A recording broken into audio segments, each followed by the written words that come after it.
So good afternoon, everyone.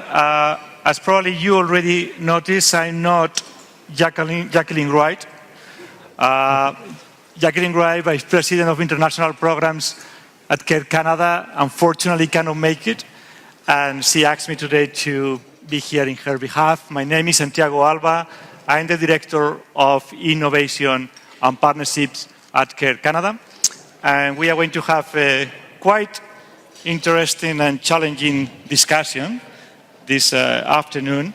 We have three panelists that are going to be talking about the different visions and lessons learned on engaging and working together private sector and humanitarian actions. Following the conversation that we had some minutes ago, this is not a new topic.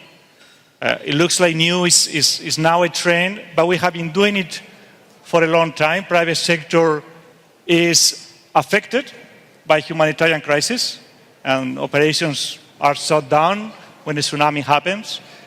We have some cases where private sector is responsible of the humanitarian crisis, and we are celebrating 30 years after Bhopal these days. And private sector is a key actor also in the solution.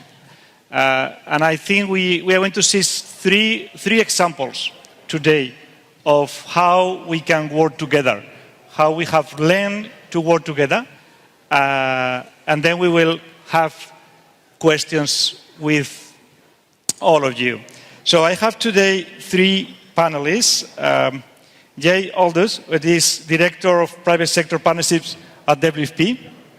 We have Charlotte MP, who he was until October Editor-in-Chief of Metro News. And we have, left on my left, Brent Carno, who is the Program Director of Ericsson Response. We are not going to go into the bios because you all have them. I encourage you to read their bios. Are amazing, honestly. Go and read them because I already know who I want to be someday. And we are going to enter in some of the presentations. So, Jay. Okay. Thank you, and good afternoon to all, and greetings from Rome, where the World Food Program is headquartered. It's an honor to be here with you today. Certainly in the humanitarian space, Canada is considered a leader, and then the caliber of this conference, the facility, the content has all been very remarkable. So it's a great honor and a privilege to be with you here this afternoon. So in response to the panel topic, is there an important role for the private sector in humanitarian response? From a WFP perspective, it's an unequivocal yes, and I think where I would like to start my remarks are going back almost a year to Typhoon Haiyan. And the private sector for the World Food Program's response was our second largest donor. It was the first money in, and critical capacity, that's a word we use, which is in-kind, technical expertise, knowledge, etc. We had vehicles, warehouses, ITC support, particularly with Ericsson. So it was critical to our response in Haiyan. And why I bring that up is we're probably within the next few hours going to be pulling the trigger on another emergency response for the super typhoon that is landing now. And that will kind of take us full circle, and we again expect the private sector to play a very important role. But that said, I think what's important from our point of view is how do we construct and manage partnerships that do two things? Certainly from our perspective as either the UN or the NGO community, that these partnerships deliver what we need in the way that we need it. But equally important, how do these partnerships deliver what our partners need and want in the way that they need and want it? And I think oftentimes as the humanitarian space, we see the private sector as wallets, containers full of goods or volunteers, and we don't go a whole lot deeper than that. So let me share with you from the World Food Program perspective some things that we've learned about partnership and partnership with the private sector. The first would be that every opportunity is not an opportunity, and that we've always viewed, or not always, historically there's been a sense that we need everything that we can get, and that hasn't been necessarily an efficient or a productive way to work. So that's been one lesson that we've realized and we're taking actions to address. The second is that partnering is expensive. We have not done a good job of fully appreciating and capturing the indirect and the opportunity costs of partnering. And we're looking at how do we get a better sense of when we partner, what are the costs, and with those costs also be able to put value on that relationship, particularly the capacity building aspects, so that we can make sure that we're managing our relationships in a manner that achieve a certain partnership ROI threshold. And the third thing that we've learned is that many of our partnerships with the private sector, and this is maybe being a bit provocative, are a poor use of our resources with limited positive impact for the beneficiaries we serve, and that we need to be much more disciplined and purposeful in how we partner. So with that, let me share with you some things that we've done. The first is we've developed what we call our partnership architecture. Essentially what we've done is we've laid out in a matrix, or we've mapped the assets, the servicing, and the recognition that we provide our partners for different types and different levels of support. What this has achieved is greater transparency, greater fairness, and helps us as partnership managers ensure that we receive the return on investment that we're seeking with these relationships and when we invest our precious resource, and that resource typically being our time. The second thing that we've done is we've taken what we call our twin track approach.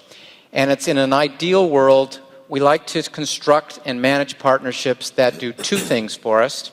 First, they mobilize resources. And then secondly, they bring a strategic capacity to the organization.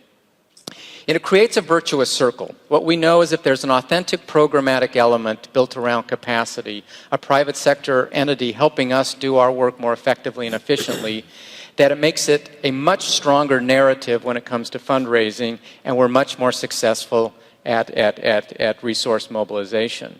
And with that resource mobilization, it then gives us the resources to absorb and leverage the capacity that's being provided. Oftentimes, we've had great contributions of capacity, but an inability to fully leverage it because of lack of resourcing. So being disciplined about that two-track approach has helped us construct partnerships that we feel are providing much greater value to the organization and the beneficiaries that we serve. So let me share with you a concrete example. I just clicked it up on the screens. It's a partnership that we have with MasterCard. It follows this twin track approach in that we have one component that we call digital food, and it's MasterCard helping us develop and create our new kind of cash transfer modality and using prepaid cards and MasterCard technology for new ways of providing food assistance. And then on the fundraising side, we have a platform that we've called Integrated Giving, and it's determining how we mobilize MasterCard's 3 billion card members to financially support WFP as part of their daily consumer behavior of using those cards. So here's an example of a prepaid card that we're using in Lebanon around the Syria response. We have approximately 1.6 million of these in the market, and this has all been developed with MasterCard's input and guidance. And we've been historically for many years truck drivers. We're not bankers, we're not technologists, we're not ITC experts. So to be able to develop this platform, we needed the capacity and the expertise and the knowledge transfer from the private sector. On the fundraising side, we've got several activities with MasterCard. First is providing contribution opportunities when MasterCard products are used in a variety of retailers, whether they be bricks and mortars or online. And there's some screenshots of different programs where contributions are made when a MasterCard product is used. And one that's particularly interesting and exciting right now is we've now launched a program with an issuer or a bank. And with Poste Italiane, the largest issuer of prepaid cards in Europe, every time that card is used, the cardholder has the option of making anywhere between a 10 € and a €2 contribution to the World Food Program for every time the card is used. They have a dashboard where the running tally of the contribution is shown. We feed back how that contribution is used. They can set limits on a monthly amount that they want to contribute. And it's a full circle micro-giving program, if you will, based on the MasterCard platform. So from our point of view, a good example of a partnership that has resource mobilization and the ability to provide much-needed resources or fundraising for the organization. So let me share with you, just in closing, some things that, based on our journey, we know that we need to get much better at. The first is there's an opportunity for the World Food Program, and I would assert all of us to be much more disciplined and purposeful in ensuring that our partnerships have a strategic fit. And then when it's the non-cash partnership opportunities, that these be necessary, operationally necessary, programmatic, or necessary programmatic elements that we need, and they're not just the nice-to-dos, so that we just are focusing on those things that deliver against our operational priorities. Second, we need, and we're making progress on understanding the value and the cost of capacity. We've got a new tool that we're implementing just a couple of weeks ago where we look at our capacity building partnerships, and we can actually put a numerical value on how we think the value to the organization of that capacity, assess the cost, and actually arrive at what we feel is an estimated return on investment for these non-cash relationships. Thirdly, how do we get better at negotiating up and saying no? And we're trying to create a culture that no is a good thing, because what that does is it allows us to pick smart partnerships that we can invest in, that we can fully leverage. And evidence of this is this: for 2014, our partnership portfolio globally in 2013 it was at 120. This year it's at 80, and our revenue was up 36%. So less can be more. We can be more strategic. We can be more disciplined, and that is the new WFP way of working. So in closing, what I just kind of want to note with opening with Typhoon Haiyan is, as I mentioned, we're getting close to likely pulling the trigger on a private sector mobilization effort behind the typhoon. MasterCard is teed up. That Poste Italiane program that I shared with you, we've got the pages ready to convert that to Typhoon Hagaput. I'm not sure if I'm pronouncing that right. We've got already queued up and ready to pull the trigger employee fundraising appeals and messaging to MasterCard employees, as well as messaging to all of their, or many of their merchants around the world, encouraging them to fundraise through their customer bases. So yes, there is an important role, a much needed role from the private sector, and we're trying to figure it out and do it in a way that works well for all parties. So thank you. Thank you, Ajay. We continue with Charlotte, and up to you. Thank you. First, I want to thank you all for inviting me this afternoon to participate. This has been a really terrific experience for me. And secondly, I need to recognize that my world is not your world. So if I sound a little naive, I hope you will forgive me in that. As the editor of Metro English Canada, I was responsible for content in 10 papers across the country. That was Halifax to Vancouver, printed product as well as the digital assets. And like all media, we reported on global disasters from a news perspective. What had happened, how many people had been affected, what the implications were. And like most media, the other side of the house had an advertising rate for not-for-profits, and many organizations took advantage of that to bring their message to Metro readers. What we didn't have, and I don't think many media outlets do have, is a personal relationship with organizations delivering humanitarian aid. When I got a call from Kathy Allen, who I'm sure you all know is responsible for partnership development with the Humanitarian Coalition, I agreed to a meeting. I didn't know anything about the organization, but at the end of our meeting, I was sold on the concept. When global disasters struck, a group of Canadian charities would band together for a single request, and instead of competing with each other, would share their resources and expertise in a partnership that seemed to me smart, simple, and effective. There was an ask, of course. When disasters happened, would Metro step up as a media partner and commit to offering space at no cost? I took the ask to my president, and he agreed. It was easy peasy on our end, and here's why. Kathy took the time to call for a meeting. She took the time to introduce me to the organization. I had the information I needed to support the organization and to see its value to my readers. And then, of course, I had the information to sell the ask up the chain.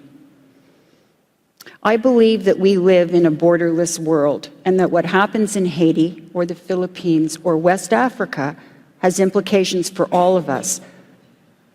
But I, like Metro readers, needed help in understanding exactly what those implications are. I believe that Metro readers want to help. When they hear the news, they want to do something.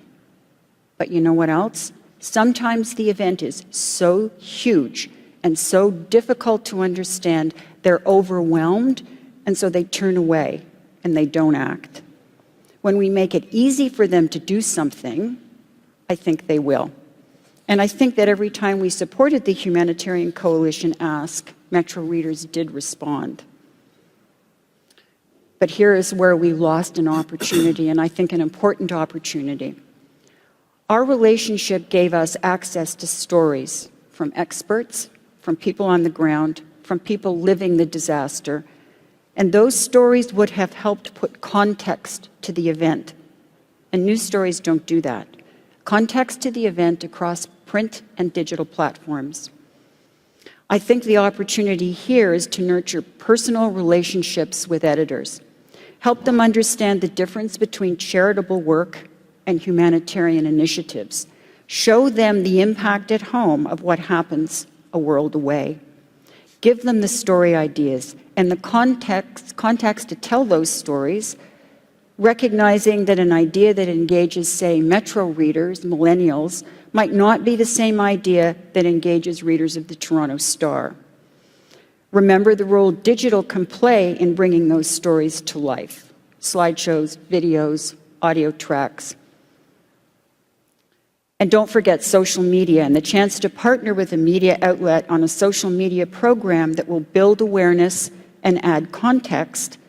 And I think that's necessary ultimately if what you're inviting to do is for Canadians to donate and to participate. Does this sound like you're doing the media's job for us? Yes, it does. And yes, you are. And I expect that you're all thinking, okay, Charlotte, I get the rationale for this. I get why this would be important and why this would work. But seriously, we don't have the time. We don't have the resources, especially when we're in the midst of a catastrophe. So I think what we really need to do is connect the humanitarian organizations and the media ahead of time. We need to build relationships before they're actually needed. Contacts need to be made and plans created so that when you swing into action, so can we. And I know that takes time and I know that takes resources, but here's also what I know. News organizations are good at reporting the news. What we need to learn how to do is be as good at explaining the world as we are reporting on it. And to accomplish that, we need partnerships with the people who can help us get to that place. And that would be all of you in this room. Thank you, Charlotte. And it was not naive at all. It's the sense of what we do. So, Brent, can we learn about Ericsson Response? Sure. First off, I wanted to thank Francois Oudet for inviting me to take part in this, but he's in the other room, so he probably doesn't hear me. Yeah, I'm lucky enough to have a full-time job at Ericsson to run this program called Ericsson Response. I'll spend most of my time explaining a little bit about the program and how we've how, in my opinion, we've made it a success. Just quickly, the program was started as an initiative by the employees of the company itself. This wasn't a CSR program. This wasn't a branding thing. This was the employees seeing something happen. I think it started in around 2000. There was an earthquake in Afghanistan that some employees who had local ties realized that Ericsson has the technology and the expertise to help in the situation where, at that time in Kabul, there was no networks at all. There was no GSM network. There was nothing there. So Ericsson decided through the employees to bring something and start to cover the city with a telecom network to help support the humanitarian workers. And that's how it started. And it's grown over the years, over the last 14 years, and we've been responding to a lot of the big disasters that have happened. We use what we're good at, which is telecom and IT, and use that to help relieve the bad situation as quickly as we can with our support, through our partners, of course. Ericsson is quite a large international company. I think we're in 185 countries, and we have 115,000 employees around the world. So we have about 140 volunteers, which is a very small percentage of the total population of the company, but we're very strict on who we get into the program. So there's a long application process. There's a process of interviewing and a 7-day training course that people go through to realize what they're getting themselves into in humanitarian work. It's not as simple as maybe our normal Ericsson jobs would be. And the work that we do is not tied at all in any way to commercial side of Ericsson. So Ericsson Response, I see it as an NGO within Ericsson. Our donor is Ericsson. They donate the funding we need to run the program operationally. They donate equipment for us to use, and they give us staff. Each of the volunteers is allowed up to 1 month a year to spend as part of Ericsson Response supporting our humanitarian partners. So our humanitarian partners are obviously a key part of what we do. And we never act alone. We only act in partnership with our partners upon their request.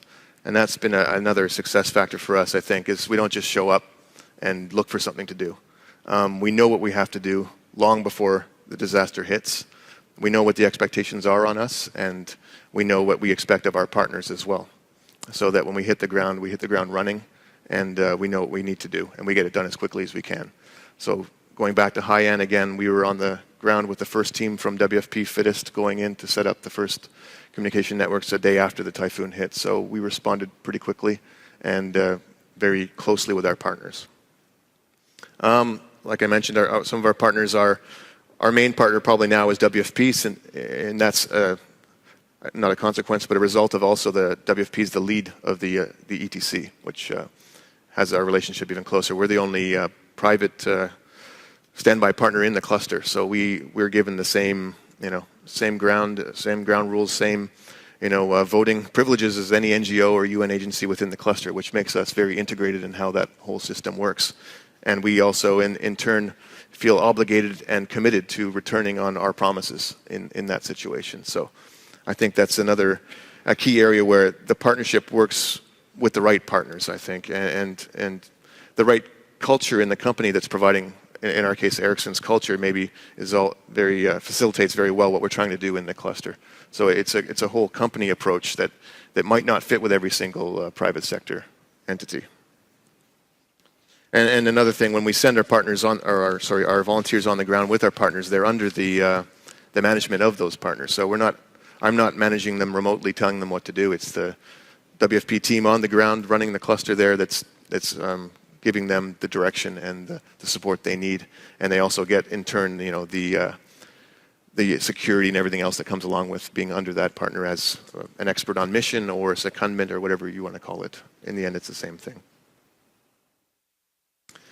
Just a bit about the technology. I'm definitely more of an operational person, a little less of a politician maybe, but what we do is we provide the technology and the people, and we have obviously Ericsson's full portfolio of technology to pull from. The company itself is very generous in what they allow us to use. So we can do complete mobile systems like we did in Haiti. We brought in a GSM network to cover all the Port-au-Prince for the humanitarian workers there. But sometimes the simplest solution is really the best solution. And this little carry-on case here is really what we deploy the most. And this is a Wi-Fi system, internet distribution system in a box that we can carry. That's why we can get to high-end and deploy within hours, because our system is quite simple. Coming from a company that's, of course, there's innovation driven down our throats as well. Otherwise, a big technical company won't survive. But I think it's the adaptation of innovation, or adaptation itself of our current technology, that's key. Because the places we're going into aren't necessarily going to be on 5G telecom technology. They're going to be on 2G, or they're going to be on very simple, basic voice connectivity. So we have to try to match, the realization of where we're going is not going to be necessarily the same kind of place that we're used to living in the Western world. So we've adapted this wider solution over the last 10 years. Along with it, in collaboration with our partners, we've worked and changed it back and forth from different ideas into what it is today.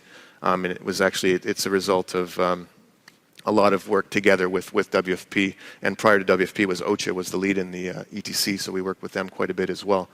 And Ericsson has a significant presence in Canada, actually, and a big office in Montreal and an office in Ottawa as well. And the final product here is of this version of Wider was from our Wi-Fi product development unit here in Ottawa. So it's close to home as well. Even though we're a Swedish company, we are quite global, so I think it applies to the Canadian setting as well. And lastly, just to go over this year what we've been involved in, mostly it's, like I said previously, it's our ETC obligations that we react to. So we're currently in West Africa supporting installation of our wider system in 4 locations at the moment. We have some people in Ghana, Sierra Leone, and possibly going to Guinea as well. We were in Iraq last month, setting up two camps in Kurdistan. We were in the Philippines, obviously, earlier this year. From last November until May of this year, we were there, and we're getting ready, possibly to go back again. Hopefully not, but it looks like it'll be the case. Yeah, that's it for me. Thank you.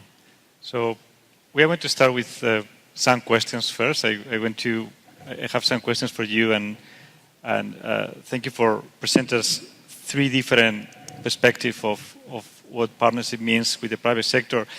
But it's not always that easy. So I want to, for your experience from the 3 different perspectives, you can explore what have been the barriers, the difficulties on engaging two sectors that are different in structure, sometimes in principles, in teams, and in capacities.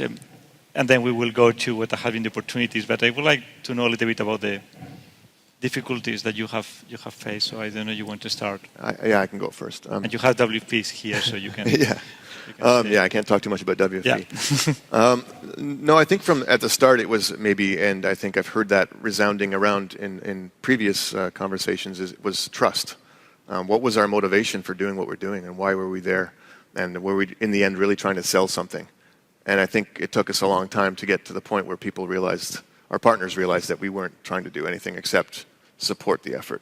So I think building trust and making your motivation very clear is a way to kind of get over that barrier, because keeping our actions through Ericsson Response separate from the commercial side makes that a lot easier for us. But that was a big stumbling block at the start. Jay?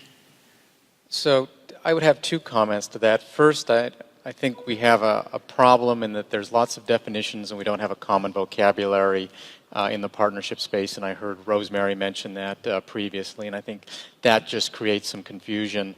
Oftentimes, at least in our UN world, a private sector entity will view partnership or get that confused with procurement, and they're very separate activities in our world. Also, partnership for us, I would say, when I say us, all of us, is often donor. We don't fully appreciate the expectations and the obligations we have to service that partner. But I think what I would serve up for this audience is, I think we have an opportunity to better appreciate and understand what the private sector is seeking when they work with us. And in most cases, and I think Ericsson Response is maybe a bit of an anomaly, there are expectations as to some sort of benefit. And it might not always be directly commercial, but there is a reason and there is a motive for why they want to do work with us. And understanding what those motives are, and then being able to make that decision. Are they acceptable to your organization or not? They may be or they may not be, but we're naive in thinking that the private sector are solely humanitarian, solely philanthropic, and just want to work with us because we're doing good work.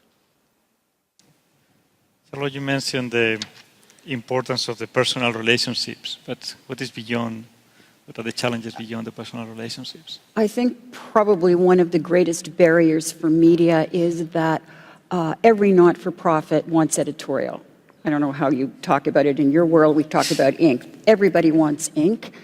So most organizations will come to some kind of agreement on what their corporate sort of charity support is going to be.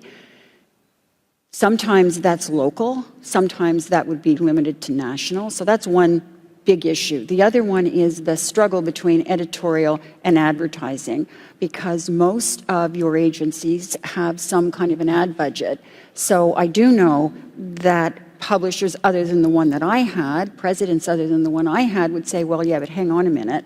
You do a bunch of this free editorial, because you know what, they're all about the bottom line. And so the organization doesn't have to actually take out any paid media. Okay, so there's that struggle all the time, which is why I think, and I don't mean to go on about the Humanitarian Coalition, but I think one of the reasons why it worked is it brought together a number of agencies for a particular kind of ask around particular kinds of editorial support as well.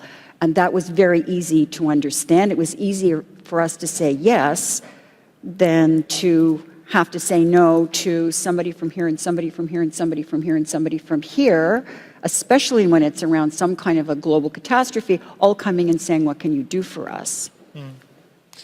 I have more questions, but I want to open the discussion so that we can jump to some of the questions from the audience, and then we come back to some of our questions. Jessie? I'm abusing my knowledge of the chair. Thanks for this really interesting discussion, and I loved the examples. I think they're all fabulous innovations, and I think they should be celebrated. But I think, as Santiago has noted, it's not necessarily always quite so glossy and effective. And we had many examples in Haiti, including hundreds and hundreds and hundreds of pairs of extra-large Hanes underwear that were in-kind donations that did not meet needs and that clogged up the airports when humanitarian assistance needed to get in. And it strikes me that we're at the beginning of a conversation with the private sector that's very similar to the conversation that started between civilian actors and military actors that ultimately led to the Oslo Civil Military Guidelines. And I wonder if what we need is not a research agenda, but that the outcomes of the partnership and the work that the Humanitarian Coalition is working on couldn't look towards developing those ground rules, developing those private sector humanitarian guidelines that give us some ground rules for how we work together, and then let us build the trust and build the innovation and work effectively together. So I put that out there as a challenge, and would be interested in your reactions. Would that help, or is that not really the issue? So I don't know if WFP is in a better position to know what to do. I'll give you a personal view, and it may not be. I think each of you, us as an organization, have rules in place that provide the guidance that we need. And so I'm not sure that's a beneficial exercise, at least for us. The guidelines from the Secretary General for the larger UN space, in addition to our WFP partnership guidelines, provide very clear direction for us as to what is appropriate partnership. We have a very robust due diligence process that we follow. When we have opportunities that have a higher risk, we're required to develop mitigation strategies for those risks. So I think, at least speaking from a WFP perspective, I don't know that that's necessary, but that's, again, solely a J view, wearing a WFP hat. If I can... Just to throw it back at you, I feel like in the civil military context, the NGO and humanitarian community also had their guidelines and was quite clear on what they wanted, but the military didn't necessarily have those same ground rules. And so I guess I see those rules and guidelines as potentially helping to inform our private sector partners of what we need from them and what our basis is, as opposed to necessarily our own internal due diligence. I'm going to actually also jump on that discussion. I think this in a partnership relation has to be a two sides and two directions relations. It's not only about what we need, and it's not only about our own due diligence. I was very surprised when a private sector company told us that they were doing a due diligence on us, CARE, and I felt, why? We are the good guys. What are you doing? And I think what we have to create is spaces of dialogue where we share our due diligence, where we are, I think, principles, values, vision, mission are the base of what we do. And the due diligence processes or the relation in a partnership, in my opinion, in some of the approaches that we have, are not only a go, no-go process. It's a dialogue. It's a process that comes and goes. It's a moment that you can cut that relation if things are not going well. And probably it's a matter of training each other. It's how we discuss with private sector what is our sphere standards to do humanitarian interventions. And again, for them to understand what we are doing and vice versa. So I think we have to create that dialogue in both directions and be ready to challenge. And I think a member of your team used to say that we always ask other people to be good partners, but we never question ourselves if we are that good partners. And I think that's part of the where the discussion has to be. And the Humanitarian Coalition probably can create that space for what we as organizations want to have as our standards. But we all have different principles, different values, and different capacities. And I don't know, yes, right? Not me. Maybe from the private sector side. I mean, of course, we have expectations as well. They're not necessarily motivated by commercial side, but I mean, I need to know that if I send people to work with WFP in a dangerous location, that they're going to be taken care of. That all of the security and everything that's been promised to us we're sending employees that we have to make sure that they're taken care of. So, on the ground, it really has to be a real partnership as well, not just in theory. And the guys need to be, or the girls need to be part of the team that they're with. And then if something happens, there's an evacuation, that we're considered as much a part of the staff as anybody else, and we're taken care of. And that's my main concern. I mean, last year we signed some new partnerships, and we were with Save the Children, for example. And we're looking for partners that are global and that have a large-scale international response, because we want to make sure that anyone who uses the partnership with us is taking advantage. We're doing the best we can with the limited resources we have. So we don't want to just have it, just ask for it and don't use it. So there's got to be a two-way street on how well our partners work and how well we are at responding to their requests. Any other question? Okay, then I have more questions for you. That's always good. You have mentioned some of them, but I want to, at least if you have to pick a couple of winning conditions that always happen when you have this kind of relationship. Two things that you have seen always happening with new partners, as you mentioned now, SAFE or WFP when you open, or when you were working with the Humanitarian Coalitions. Things that need to be there, the must conditions for a good relationship.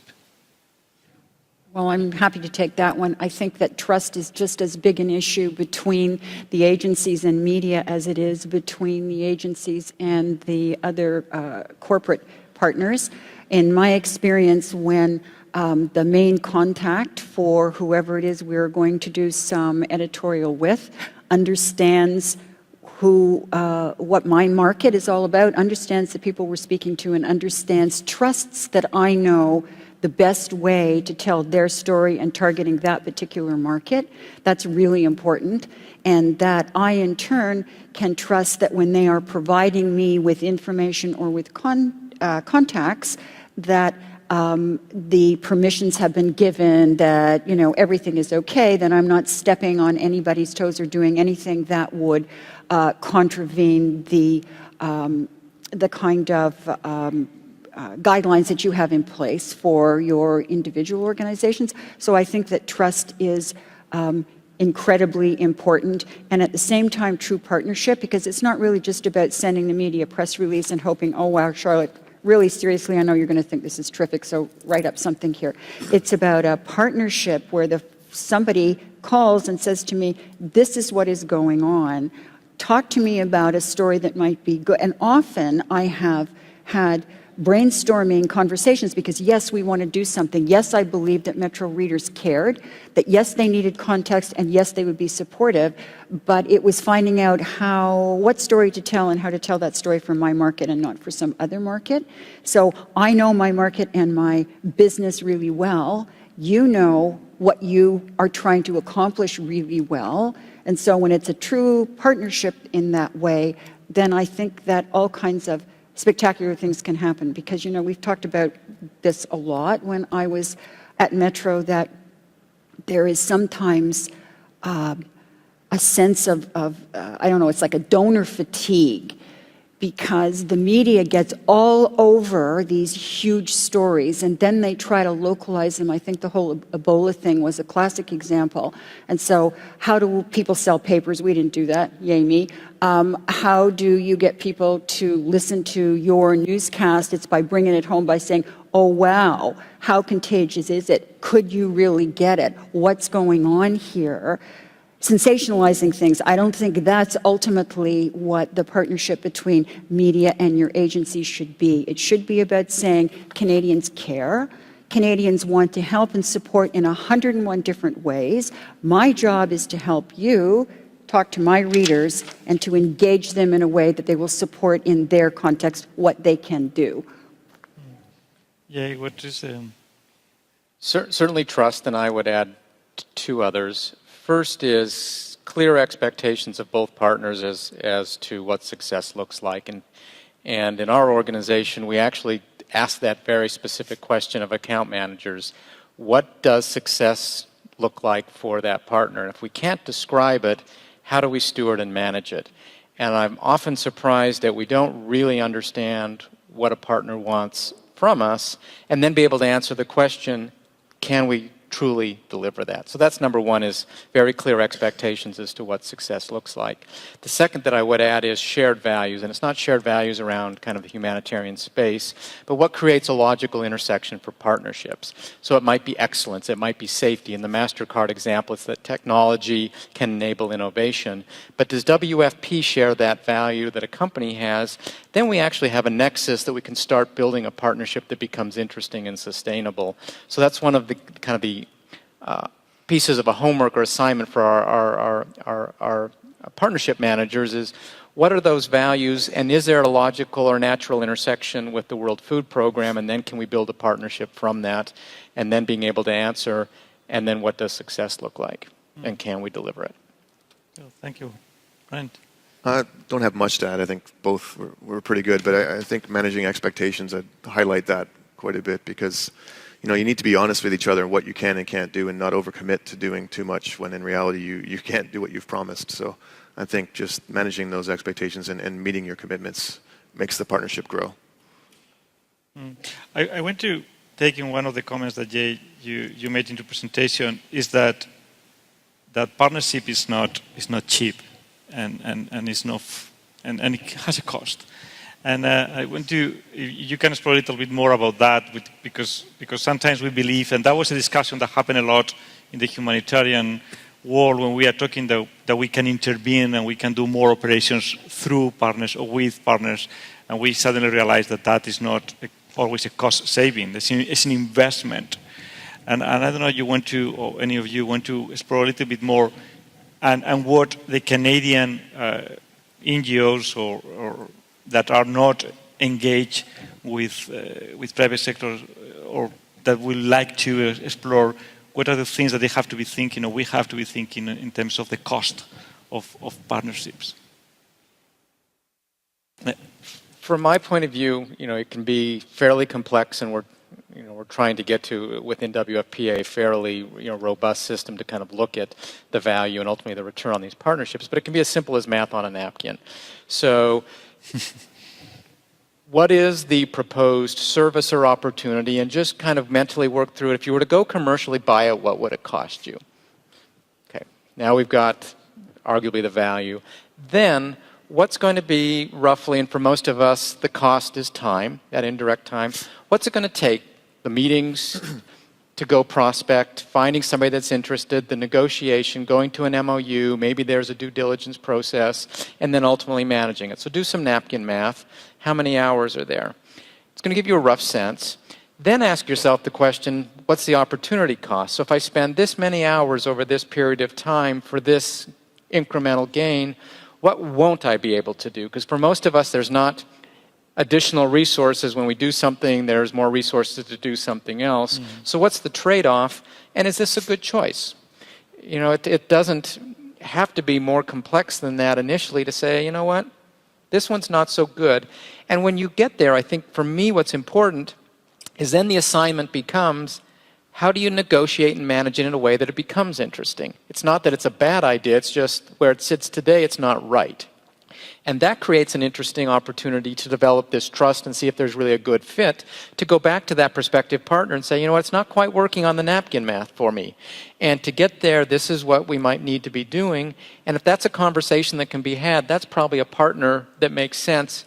If it's a take it or leave it proposition, you've got your answer, this is one to pass on. So I don't think we have to make it complicated. You could be in publishing, because believe it or not, that's the same kind of conversation that we would have had. So when we do editorial, it's not actually free, because I have to have somebody write it. I have to have somebody manage the process.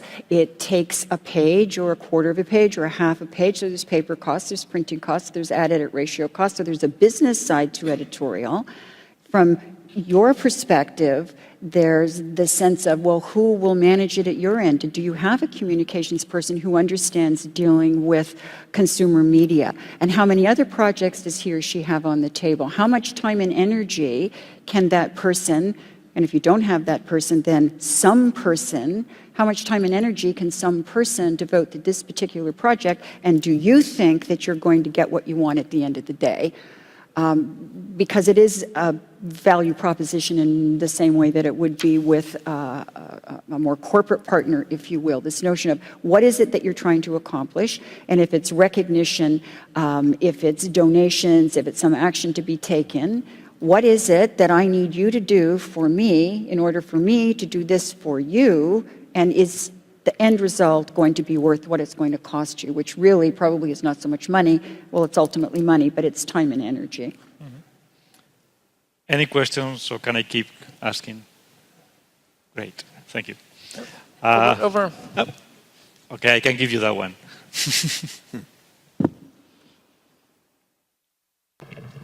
Hi there, Emily Murtha from DFAT-D.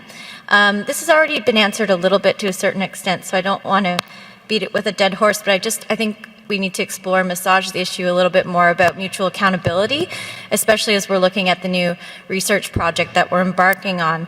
And Jay, I'd be interested to know from your perspective, if it's not CSR within MasterCard, how they're allocating resources internally to carry out that project, and what they feel that they're getting from it on their end. And Brent, you talked a little bit about the fact that it was a ground-up movement within Ericsson, but if it continues to be funded internally, what does Ericsson feel like they're getting from that, from that continued relationship of funding it? Thanks. Thank you. So on MasterCard, if I heard the question correct, kind of in terms of what are the things that they're doing beyond the CSR component, and it really is, they view themselves as a technology company, and it is the technology to move money in a fast, safe, and secure manner. So it's everything from working with their innovation lab as to how do you take existing products and adapt them to the humanitarian environment, what is the appropriate point of sale material that's needed in a humanitarian environment, how do we put kind of controls and limits in terms of how the prepaid cards are used, what commodities, how's that tracked. So just solving things that are new challenges for them, but to date they haven't been things that have needed to be addressed. So it's seconding staff, it's making their experts available, and then even things such as coaching us on how to negotiate with banks on the rates and the services that they provide for us. So that's kind of some of what they're doing on that side, if I heard the question correct. That was also for you, Brian. Okay. Okay. From Ericsson's side, obviously there's more to it than that. But in the end, it really comes back to the employees, and it's driven by the employees. But it also gives a lot of pride to the employees that we have this program. It's rewarding for those that get to take part in the program, and it keeps talent around that maybe might leave otherwise. I've spoken to some volunteers in the program who said when times were tough, sometimes it's the only thing that kept them around. So I think employee retention, and also the millennials, that generation now, are looking to work for companies that have a bit more social responsibility and other responsibility, and I think the program also attracts those kind of people to the company, and those are the kind of people Ericsson wants to have on board. So it's a cultural thing, it's an employee thing, and in the end it comes around to also benefit the brand in some way. We don't directly do the marketing on that, but it is a positive outlook on Ericsson, so that's a benefit as well. And if I can extend the question, what was for Metro? What is the benefit for the publisher in this case of a newspaper? What is the kind of benefit, if we can quantify a benefit of engaging in a partnership like the one that you had with I think that Humanitarian Coalition? the benefit was ultimately to provide service to our readers. The purpose of the paper or the digital platform is to keep our readers informed and to do our best to put context around the news. So when we do that, we are, in point of fact, doing what we're being paid to do. I think that for the ads that we ran, it was in some measure not all that different from Ericsson. It was being able to stand up as a media outlet and say we are supportive. We are stepping up to the plate. We think this is important, and it allowed our team to be able to see that that corporately they were engaged. So when we did complimentary fundraisers and things like that internally, it was a really nice opportunity for the staff to see, well, okay, you're being invited to support in this particular way, but the corporation is also supporting at the same time. So we're doing this together. So if I may, let me add, I think I understand the question a little bit better on MasterCard. So what were they seeking? For them, their overarching objective is at some point in time we have a world without cash. So that may make some of you uncomfortable, but that is their aim. And how through these kinds of activities can they demonstrate that there are better modalities than cash to serve people in need, and this example being the humanitarian context. So that's one kind of overarching, very long-term ambition. But also with that, on the micro-giving, how do we get people more comfortable with making philanthropic gifts via card and mobile technology? In some markets, large amounts of gifts are still made with cash or via check, and they would like to see all of us and all of the giving public become more comfortable using different modalities. So that's a very clear long-term objective for this partnership. And then also it's a point of differentiation. There's essentially two plumbing systems. There's the Visa network and there's the MasterCard network.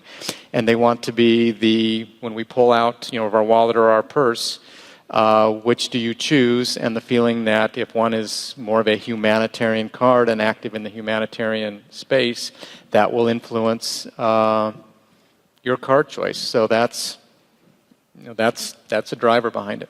And if you have a question, raise the hand, but I want to continue. The theory of change that CARE developed in the partnership with private sector has three pillars, and we have touched two with the kind of examples. One is the the investment components. The private sector has some resources that can be invested in humanitarian interventions. The other one is the impact component. We can have a bigger impact on what we do because we have know-how that we can share. And the third pillar, the third eye that we look is about the capacity of influence companies, influence governments, influence society. I don't know if you want to talk a little bit about the opportunity that we have by working together on changing policies, of changing practices on companies that will incorporate more CSR policies, or influencing the public to engage when they see that we can work together. I don't know if you think that that's an area that is already happening, or that we need still to continue in order to have a more impact in the influence component. I think from a media perspective, it goes back to what I said in my opening remarks, which is that we are good at reporting the news. We are not good at reporting on the world and telling the world's stories. So I think that we, the media and the humanitarian sector, have an opportunity to partner to increase that whole sense of influence, because Canadians will rally. I mean, we all know that. Canadians will rally. They will stand up for what is right, and they will stand up for what is just, but you need to make it sometimes simpler for them to understand than you know it to be in the worlds in which you live. So I don't mean you dumb down issues. I'm not saying that. But they don't live it the way you do. So help them understand, and then give them some kind of a call to action. So don't just, for the news, for instance, it's saying, oh my God, this horrible thing happened, and then people are left. The response is, well, okay, I want to help. What am I going to do? How can I support? So give them some way to support, whether that's influencing governments, or whether that's contributing, or whether it's volunteering, or whatever it is each of your organizations needs them to do. So yes, I think that influence is, from partnering with the media, I think that's hugely important. Mm-hmm. Yeah, I think from Ericsson's perspective in general, I mean, the founder at one point said back in 1800 something that communications is a basic human need, and we're still pushing that theory that, you know, we look at water, we look at food, we look at shelter, and I think communications is becoming one of those things that's up there with those. And mobile network operators provide this infrastructure and this service to the affected populations, and we need to look at that more. The ETC in general has been servicing the humanitarian sector, or the humanitarian workers on the ground, but we're looking now at, in 2020, that maybe we should be actually providing communication connectivity for the affected populations as well. So I think influencing governments and mobile operators and others to see that communications is critical, and to get it the same kind of attention that everything else gets in a disaster. Nick. Hi, Nick Moyer. I admit I'm largely sold. You know, I think there's a lot of opportunity for partnership. I think people have probably heard that from me. But I am interested in your thoughts about how we can facilitate greater engagement between our sectors. I think it's a very difficult conversation for our sector, and I can only imagine how difficult it would be to have the same level of conversation on the business side. I'd just like to hear some of your thoughts about how we might try to overcome some of those barriers here. Are there, initiatives that perhaps, Jay, you've seen around the world, or Brent, in your engagement with your partners, that have given you some insights about how we might facilitate greater dialogue and breaking down of barriers here? And I really do struggle with this because there's so many different ways that we could partner, and I think we're such diverse sectors on the humanitarian side and private sector. I mean, what is that anyway? I mean, business is such a huge label. So, big question, but maybe you have some insights. Thanks. Who wants to take it? I'll say a few things, and then I think, and I've been in the NGO world for almost 30 years, so I get to say this. I think we're too often very quick to judge and assert our values on the business community. I think we tend to be very black and white when it comes to what's right, what's wrong, and what's acceptable. And I think we're not very willing, or we get very uncomfortable when it comes to making compromises for the larger good. And nothing is perfect and nothing is black and white, and most of the world works on some sort of compromise.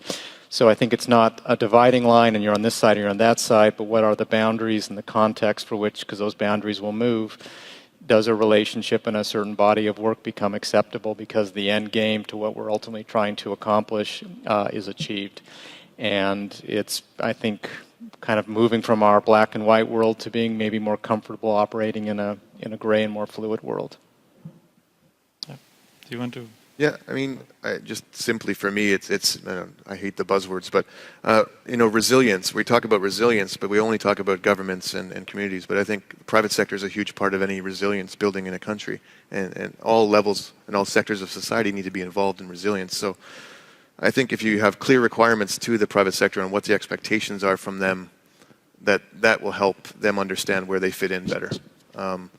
Coming in without clear expectations and just saying we need technology, for example, is not going to really engage them. So, yeah. And if I can add, I think I don't think that we have the chance. The communities that we work with that are affected by crisis, they are going to be. They don't see the difference between what is the private sector relation, what is the NGO, what is the UN. This is part of their daily life, and I don't think that we can neglect of the opportunity to open dialogue on how we can work together by saying, no, I know when to work with this company. In the early 2000s, I was working with the refugees coming from Angola to Namibia, and we did a poverty assessment, and the third thing in the list was communication. And none of the NGOs that were working there had an idea how to set up a cell phone system, and there was no private sector in that discussion. But communities were asking for their cell phones. They didn't work. And I think that's the kind of realities that we have to face. We need to work together. And I think I went to jump in one of the comments of Jay, that not every opportunity is an opportunity. And I think I don't know how easy it is for NGOs to say no to a partnership that sometimes is going to bring money, sometimes it's going to be a match commitment to a major donor. But that's part of the reality of relationships. We have to be able to say no, but sometimes we at least to sit down and discuss it. I think that's the space that we have the obligation to create. Yes. Thanks. Ted Thomas with CARE Canada, Private Sector Partnerships Advisor. I want to try to weigh in on the question that Nick asked and sort of frame it a little bit differently with a statement and see how the panel might respond to it. I completely agree that breaking down barriers between the private sector and other stakeholders is important, and we need to think about how to do that. And in getting there, there's I think an understated value in having space for dialogue where you can come back time and again and build at least a conversation and build some trust, recognizing that not every opportunity is an opportunity worth seizing, but that you're not going to be able to get to that point until you have a place to have those conversations. And in the development sector, we've got a good example of a very homegrown Canadian platform like that, and we've talked about it, Nick, before, the Devonshire Initiative. Very different, but I think there's principles there that are useful. At the same time, I think some of the lessons learned there would be equally useful for any organization in Canada that was looking at creating that sort of platform. And one of them is a cautionary note to not try to play I sort of tongue-in-cheek would say, to play a dating service. Forcing partnerships or trying to push organizations together is not only something that you should be trepidatious about, but that you probably shouldn't go down the road of. So there's a difference between a dialogue space and an active brokering space, and figuring out the nuance there is complex, but we've got examples in Canada to look at. And if anyone on the panel sort of has a reflection on a dialogue versus brokering, I'd welcome your perspectives. Thanks. I would just add, I think you're spot on. I think that's a phenomenal example of the way forward, the Devonshire Initiative, because it was a very, I'll use my language here, it's very sticky, either industry or area, and I think you've navigated forward in a very meaningful and productive way, and it's probably has application to the larger space.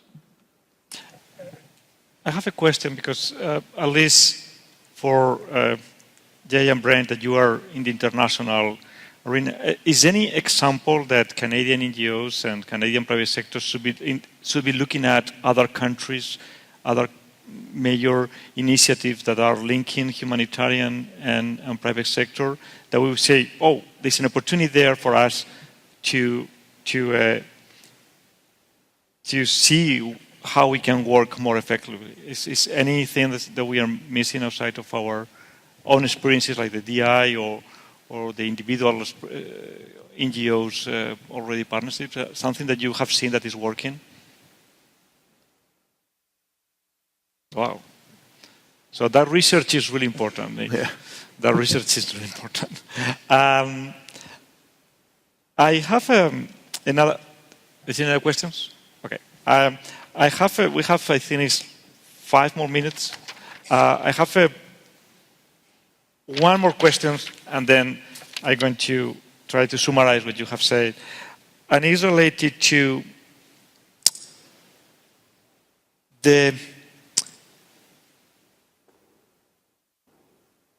opportunities beyond the traditional fundraising approach. And I think there has been a question in the previous panel about, is every relation a monetary relation? Is a business? And I think you have presented some examples. But I would like you to explore a little bit more in that, so that the message that stays proof that it's not, it shouldn't be only about money.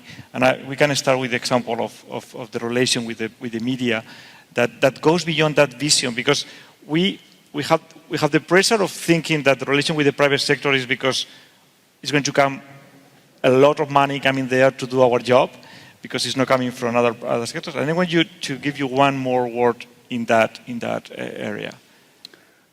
Well, perhaps I'm being naive again, but I'm assuming that at the end of the day, what you are looking for is revenue to do the work that you need to do. So I think that what the media can do, sometimes they can help in soliciting donations, but I think that where we can play a much larger role that is both a service to the organizations and a service to the readers is to help you build profile.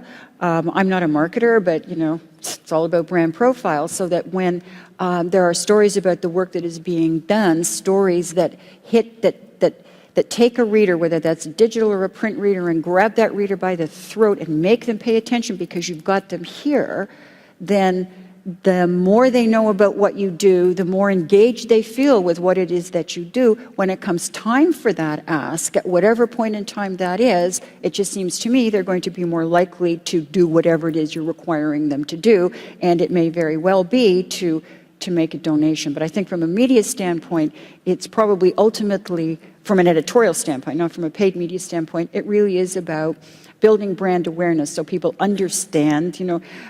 Nick and I were talking about the fact that I think the average Canadian doesn't differentiate between charitable work and humanitarian work. It's not a difficult concept, but if it's not put in front of them, how do they know that? So I think that there's sometimes are opportunities that aren't being taken advantage of to build awareness, to help Canadians understand what it is you do, and then to leave the message about why they should care about what it is that you do. So when you make the ask, they write the check. No, wait, they use their MasterCard. Yes. So I would add, I think oftentimes we get distracted by the money, and the money can be short-sighted. And some of our most valuable partnerships are not necessarily, they have a financial component, but it's the capacity that has the greatest value. Ericsson and ITC, we save lives because they're on the ground, they're giving us communications for all of us. That's something we couldn't buy. And so that's mission critical. We work with DSM on food fortification. We've significantly upgraded the nutritional quality of our food basket because of that expertise. We couldn't have probably bought that. MasterCard with building out cash and vouchers. So whether they're raising, at least in our world, and we're big, 1 or 2 million, that's small compared to the capacity that they're bringing us. And so it takes both, as I shared, and we seek to secure both. But oftentimes that strategic fit with capacity is the real prize. Thank you. Just to build on what Jay just said, I think I wrote down exactly that. I mean, we have standby partnerships with all of the different partners that we have, and it's that capacity we can bring in the time of a disaster when things are way above normal operations, where we can support that you can't really staff for that for normal day-to-day operations, that we can come in and provide that to the humanitarian world, which is huge in its value. And there's also competence and consultancy capabilities that we can bring to how work is done, and not just technology, not just actual physical things, but ways of working, project management, efficiencies in different business applications. So I think there's a lot of different areas that you can take a company and not just look at their products, but look at how they do things and take advantage of that as well.